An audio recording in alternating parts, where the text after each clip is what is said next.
Today in Luther's Kitchen, we're making salted caramel brownies. So to start with, we're going to make the caramel sauce first because it takes some time to firm up in the fridge. So we're using a medium saucepan over medium-high heat, and we're combining together water, white granulated sugar, some brown sugar, and some unsalted butter. We want to bring all of that to a simmer. We want to make sure that the sugars are fully dissolved, and then we want to continue cooking that over medium-high heat for about 10 minutes. You just let it continue to cook so that the color turns deeper brown. The longer you let it cook, the darker your caramel color is going to be.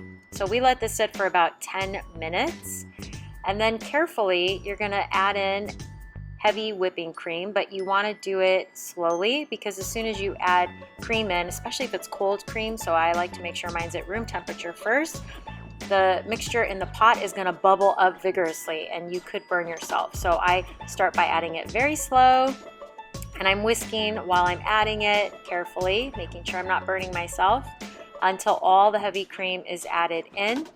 And once that's in, you want to continue stirring and cooking it over low heat until the caramel is smooth and creamy, which is about 8 to 10 minutes more.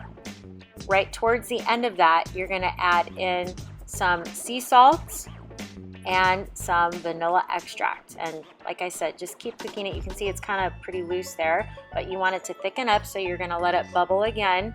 You want it to be simmering, and you want it to cook for about 8 to 10 more minutes. Now that my mixture is thickened up and it boiled vigorously for about 8 to 10 minutes, this is not a super dark colored caramel. I didn't cook it as long to achieve that color.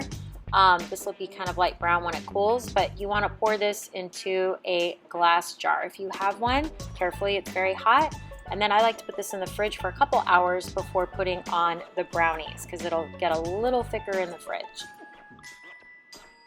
Now we're going to make our brownie mixture. So we're using one large bowl, and in the large bowl we're putting some melted butter, some granulated sugar, a couple eggs that we've already whisked, and some vanilla extract. And you want to beat those very well until they are combined.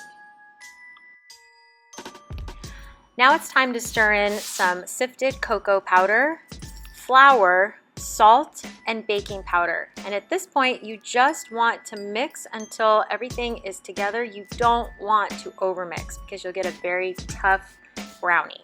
So mix until just combined.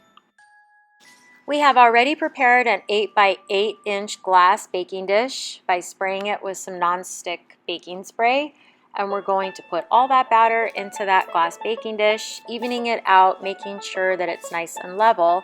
Our oven should be preheated to 350 degrees, and then these are going to bake for about 25 minutes. You want them to still look slightly underdone in the center, because if you overbake them, they're going to turn too hard.